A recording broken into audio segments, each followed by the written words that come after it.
तरफ से मेहनत करते रहिए और भरोसा रखिए अल्लाह ताला की ज़ात पे, ज़रूर कामयाबी आपको मिलेगी। मसाइल हैं तो उसमें से किसी चीज़ का कोई सोल्यूशन निकलता है तो ये सबसे अच्छी डेवलपमेंट होती है, ये आपकी अचीवमेंट होती है। हेलो एंड अस्सलामु अलैकुम बाजीज़ एंड बाजीज़, ਤੁਹਾਡਾ अपना मेज़बान अली जन्नत all the way from Canada.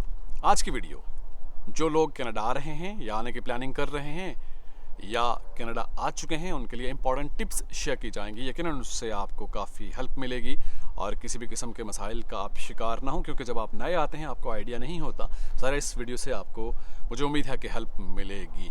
इसके साथ ही मैं यहाँ का टेम्परेचर आपके साथ शेयर करना चाहता हूँ। आज है टेम्परेचर +5 और जब टेम्परेचर प्लस होता है तो यहाँ पर जो बर्फ़ है वो पिघलना शुरू हो जाती है। और आज हमें आप देख सकते हैं कि सन शावर ले रहा हूँ, यानी सूरज की रोशनी से मैं विटामिन ले रहा हूँ। और विंटर में यहाँ पर आपको विटामिन लेना पड़ती हैं। आप स्टोर पर जाएंगे आपको विटामिन मिल जाती है, डी ई, आप जो भी विटामिन लेना चाहते हैं, गमीज़ आपको मिल जाती हैं जो आपके इम्यून सिस्टम को बेहतर करते हैं। ज़ाहिर है आपको विंटर में सूरज की रोशनी उस तरह से नहीं मिलती, तो इस हिसाब से विटामिन आपके लिए ज़रूरी होती हैं आपकी सेहत के लिए। तो खैर टाइम ज़ाया के बगैर हम बात करते हैं टिप्स की। सबसे पहली tip, don't compare your self. आपने अपने साथ किसी का मुवाजना नहीं करना, क्योंकि आप जब यहाँ पर आएंगे तो आपको नहीं मालूम कि जो बंदा यहाँ पर मौजूद है उसको आप देखेंगे कि शायद उसने 1 साल में, 2 साल में या 5 साल में उसने घर ले लिया, गाड़ी ले ली, वो इतनी अच्छी जॉब है, उसकी हार्डशिप का आपको अंदाज़ा नहीं है कि वो एक प्रोसेस से गुजर कर उस मुकाम पर पहुँचा है। ज़ाहिर है लक का भी इनपुट होता है, लेकिन आपने वो जो स्ट्रगल है वो करनी है यहाँ आकर। ज़ाहिर है एक उस फेज़ से गुजरना है और उसके बाद यकीनन आप मेहनत करेंगे तो आपको उसका फल ज़रूर मिलेगा। तो मुवाजना किसी से नहीं करना, आपकी अपनी मेहनत है और जो एक बंदा एक मकाम पे पहुँचा है उसकी अपनी मेहनत है। और दूसरा आप ये भी ज़रा देखिएगा, क्योंकि मैंने आपसे शेयर किया था इमिग्रेशन प्लान, आपके साथ शेयर किया था 2024, 25, 26 कनाडा का।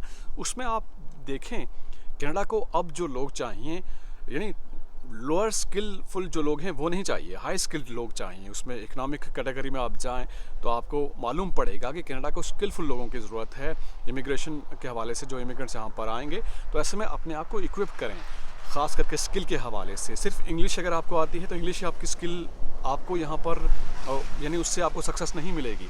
इंग्लिश के साथ अगर आपकी स्किल है तो ज़ाहिर है वो एक अच्छा कॉम्बिनेशन होगा और आप कामयाब हो जाएंगे और आपके लिए मसला नहीं होगा। और स्किल के हवाले ज़ाहिर है आप डिफरेंट प्रोविंसेस पे जाते हैं, वहाँ आपको मालूम पड़ जाएगा। अगर आप रिसर्च करेंगे, थोड़ा सा सर्च आउट करेंगे तो स्किल ट्रेड के हवाले से आपको आइडिया होगा और फिर उसके अकॉर्डिंगली आप अपने आप को प्रिपेयर कर सकते हैं। खैर ये एक बात आ गई, लेकिन आप जब यहाँ पर पहुँचते हैं तो जो न्यू कमर्स हैं, जो अगर सिंगल एक बंदा है तो उसके लिए ज़रूरी ये है कि वो जो शेयरिंग रूम है उसमें रहे। शेयरिंग पे रहेगा, ज़्यादा रेंट उसको कम पड़ेगा, $250-300 तक पड़ेगा। और इस तरह से ग्रॉसरी और कुकिंग के हवाले से भी पहले से जो बंदा वहाँ पर मौजूद है उसके साथ आपकी अच्छी अंडरस्टैंडिंग होगी तो ज़रा कुकिंग में भी आपको वो हेल्प कर सकते हैं। लेकिन ज़रूरी है कि आप अपनी कुकिंग करके, मतलब आप अपनी कुकिंग सीख कर आएँ ताकि आप अपनी कुकिंग यहाँ पर करें। कोई और आपको उस तरह से बना के, एक बार तो बना के दे सकता है, बार बार कोई नहीं बना के देगा, क्योंकि यहाँ पर हर बंदे की अपनी रूटीन है, अपना स्केड्यूल है। अगर आप कैपेबल हैं यानी कुकिंग कर सकते हैं, अगर आप कैपेबल हैं, कुकिंग कर सकते हैं तो फिर कोई मसला नहीं। लेकिन अगर आपको कुकिंग नहीं आती तो ज़रा आप हेल्प आउट करेंगे, ज़रा सीखेंगे, उसके लिए आपको टाइम लगेगा लेकिन मुश्किल होगी। अगर कुकिंग आती है तो ज़रा वो आपके लिए फ़ायदेमंद होगा, आपके लिए मसला नहीं होगा। उसके बाद हम बात कर लेते हैं जॉब के हवाले से।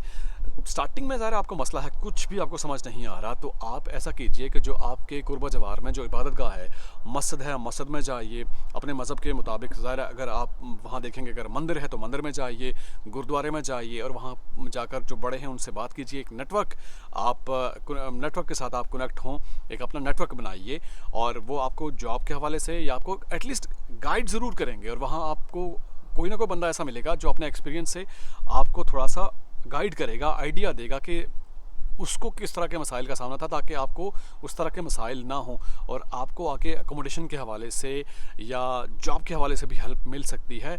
और नहीं तो आपको जो एटर्नल पीस है, आप वहाँ जाकर इबादत करेंगे तो वो आपको मिल जाएगा। और जो आप डिप्रेशन या जो एंजाइटी आप फील कर रहे हैं, और घर वालों के ऊपर भी आपका एक थोड़ा सा प्रेशर होगा, और घर वालों से भी कंटिन्यूसली उस तरह से बात करने का कोई फ़ायदा नहीं है। आप एक टाइम रखें घर वालों से बात करने का, यानी उनको अपनी प्रॉब्लम्स पूरी शेयर करने का कोई फ़ायदा नहीं है। एक आप यहाँ पर परेशान होंगे, पीछे आपके घर वाले अलग से परेशान होंगे। तो एक सर्टेन टाइम रखिए घर वालों से बात करने का, और इसके साथ साथ ऑप्शंस को आप ज़रूर फाइंड कीजिए। और यहाँ आते साथ ही सबसे पहला जो आपने काम करना है कि ड्राइवर लाइसेंस आपने हासिल करना है। ये आपकी पहली प्रायोरिटी होनी चाहिए कि ड्राइविंग लाइसेंस हासिल किया जाए। उससे ये होगा कि कोई काम नहीं मिलता तो आप एटलीस्ट उबर ईट कर सकते हैं, स्किप द डिशेस कर सकते हैं, वीकेंड पर लोग करते हैं। इसके अलावा फुल टाइम भी आप ये काम करके अर्निंग कर सकते हैं, लेकिन उसके लिए आपके पास गाड़ी भी होनी चाहिए। ज़ाहिर है आपके पास, जब आप कनाडा आ रहे हैं मौजूदा हालात में, तो आपके पास 3-4 महीने या 6 महीने के फंड्स ज़रूर होने चाहिए कि जब तक आपको कोई ऑप्शन मिलता, जॉब मिलती, तब तक आपके पास इनफ फंड्स हों कि आप यहाँ सर्वाइव करें। तो ज़रा गाड़ी आप यहाँ पर लेंगे तो इजीली आप अब मैनेज करना शुरू हो जाएंगे, आपके जो खर्चे हैं वो निकलना शुरू हो जाएंगे। उसके साथ ही साथ आपने ख़ुद को इक्विप्ड करना है स्किल के हवाले से। आप यहाँ पर जो लाइसेंस हासिल करना शुरू कर दें, लाइक सिक्योरिटी जॉब का लाइसेंस है, बाकी जो फ्रीलांस जो आप काम करना चाहते हैं उसके लाइसेंस आप हासिल कर सकते हैं। तो वो आप लाइसेंस के ऊपर काम कीजिए, लाइसेंस हासिल कीजिए। तो ज़ाहिर आपके लिए, क्योंकि कैनेडियन एक्सपीरियंस की तरफ आप आएंगे, उसके बाद आपको जॉब मिल जाती है, तो ज़ाहिर कैनेडियन एक्सपीरियंस आपको मिलता है। पहली जॉब हासिल करना मुश्किल काम है थोड़ा, और यहाँ के पहले सेटल होना और इन्वायरमेंट के बारे में समझना, कम्युनिटी के बारे में समझना, तो ज़ाहिर है ये तमाम चीज़ें आप अंडरस्टैंड करेंगे। उसके बाद आप एक स्मूथ प्रोसेस को फॉलो करना शुरू हो जाएंगे। इसके अलावा नेटवर्किंग ज़रूरी है, ज़ाहिर है कॉन्टैक्ट्स आपके होंगे, कम्युनिटी के ग्रुप्स को ज्वाइन करें। और इसके अलावा फेसबुक पे ज़ाहिर कम्युनिटी के ग्रुप्स होते हैं, व्हाट्सएप पे ग्रुप्स होते हैं। तो ऐसे में आप जो सोशल गैदरिंग्स होती हैं वहाँ पे ज़रूर जाएं, उनसे मीटिंग करें और बातचीत करेंगे, तो आपको थोड़ा सा उनके एक्सपीरियंस से भी कुछ फ़ायदा होगा और आपको हेल्प ज़रूर मिल जाएगी। और मोस्ट इम्पॉर्टेंट टिप आपके साथ शेयर कर रहा हूँ कि यहाँ आते साथ ही आपने ज़ाहिर बैंक अकाउंट ओपन कराना होता है, तो वहाँ पर आपको क्रेडिट कार्ड भी मिलता है, डेबिट कार्ड भी मिलता है। तो अपनी क्रेडिट हिस्ट्री जो है वो मेंटेन रखिए, क्रेडिट हिस्ट्री को ख़राब मत होने दीजिए, क्योंकि बैंक आपको एडवांस में $1000 या $2000 का वो कार्ड देते हैं, जिससे आप परचेज़ कर सकते हैं, चीज़ें ग्रॉसरी ले सकते हैं, वो खर्च कर सकते हैं। तो उसको आपने टाइमली वापस रीपे करना होता है, यानी उस क्रेडिट हिस्ट्री पे ही आपका आगे फ्यूचर डिपेंड करता है। अब आगे आप गाड़ी लेंगे, घर लेंगे, तो क्रेडिट हिस्ट्री मेंटेन करें। और दूसरा जो है आपका जो ड्राइविंग लाइसेंस है, चूँकि 2 साल के लिए प्रोबेशन पीरियड होता है एक तरह से, जो इमिग्रेंट्स होते हैं उनको 2 साल ऑब्जर्वेशन एक तरह से होती है, देखा जाता है कि ये किस तरह से काम ड्राइविंग कर रहे हैं। तो आपने कोशिश करनी है कि आपको कोई चालान ना हो अंडर द स्पीड लिमिट।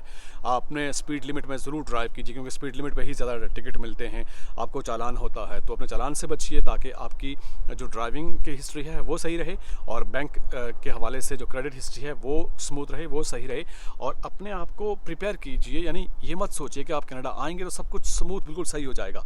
यानी अपने आप को अपने वर्स्ट कंडीशंस के लिए तैयार करना है कि अगर बुरे हालात हुए तो मैं किस तरह से, आपके पास क्या सोल्यूशन होगा। क्योंकि असल मज़ा तभी होता है कि जब नॉर्मल हालात होते हैं, अच्छे हालात होते हैं, तब तो सबके लिए इजी होता है। लेकिन असल चीज़ का मज़ा तब आता है कि अगर हालात वर्स्ट हैं, तो उसमें से अगर आप कोई अच्छा कुछ आउटपुट आपकी आती है या आपकी तरफ से कोई डेवलपमेंट देखने को मिलती है, तो वो सबसे बेहतरीन चीज़ होती है। क्योंकि अगर सब अच्छा चल रहा है तो फिर तो कोई मसला नहीं है, लेकिन अगर मसाइल हैं तो उसमें से किसी चीज़ का कोई सोल्यूशन निकलता है, तो ये सबसे अच्छी डेवलपमेंट होती है, ये आपकी अचीवमेंट होती है।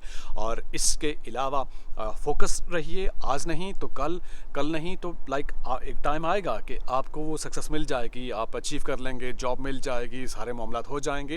लेकिन इसके लिए टाइम चाहिए। आप अपनी तरफ से मेहनत करते रहिए और भरोसा रखिए, अल्लाह ताला की ज़ात पे ज़रूर कामयाबी आपको मिलेगी, और परेशान मत होइएगा।